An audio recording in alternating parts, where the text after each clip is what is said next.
திருவண்ணாமலை நிறைய கோயில் இருக்குங்க. நீங்க சுத்தி பார்க்க 1 மாசம் பத்தாது, அவ்வளவு கோயில் இருக்கு. இப்ப எங்க வந்திருக்கோம்னா துர்கை அம்மன் கோயிலுக்கு தான் வந்திருக்கோம். வாங்க உள்ள போலாம்.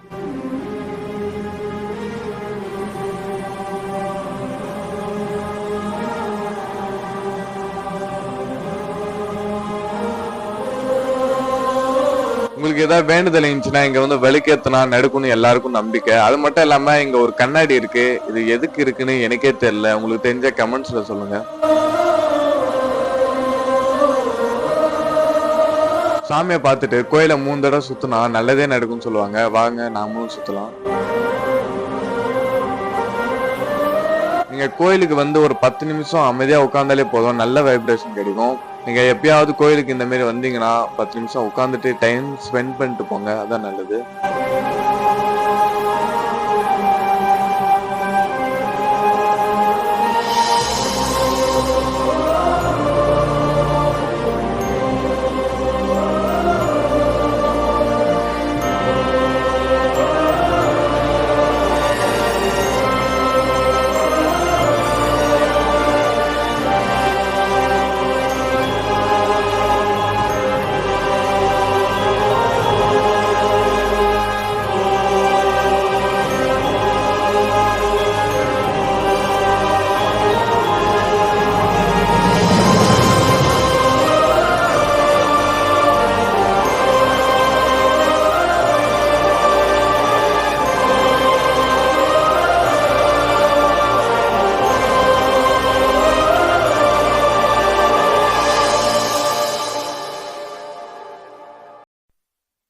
இதுதாங்க முக்கியமான விஷயமே.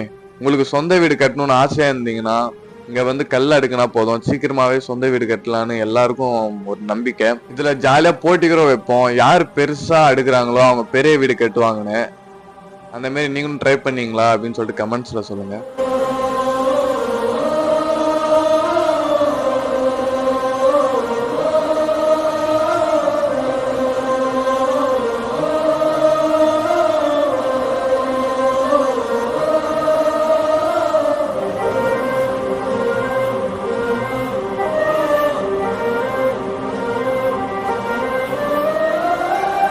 இந்த ரூம் வந்து பூட்டியா இருக்கு. இது எனக்கு தெரிஞ்சு கும்பாபிஷேகம் எல்லாம் நடக்கும்போது யூஸ் பண்ற ரூமா இருக்கும்னு நினைக்கிறேன்.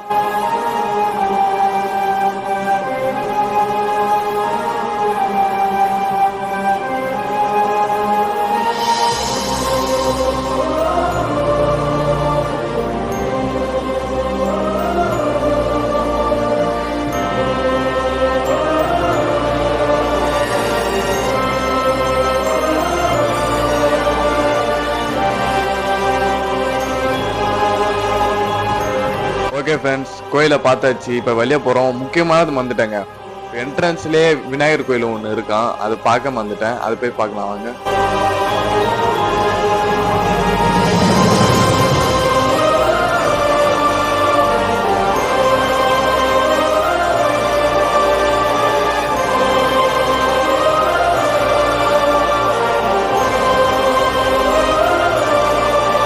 கோயில் பக்கத்திலேயே ஆறுமுகம் முருகர் கோயில் இருக்கு. இங்க வந்து சீசன் டைம்லாம் ரோட்ல வண்டியே போவாதுங்க, அவ்வளவு கூட்டமா இருக்கும். இப்ப கொஞ்சம் ஃப்ரீயா இருக்கு, நம்ம பார்த்துட்டு போயிடலாம்.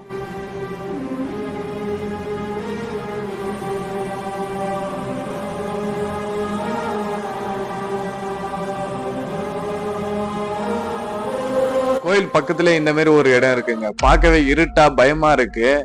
ஆனா கோயில் மாதிரி தான் இருக்கு. ஆனா யாருமே இதை மெயின்டைன் பண்ணி வைக்கல, எதுக்குன்னு தெரியல. உங்களுக்கு தெரிஞ்ச கமெண்ட்ஸ்ல சொல்லுங்க.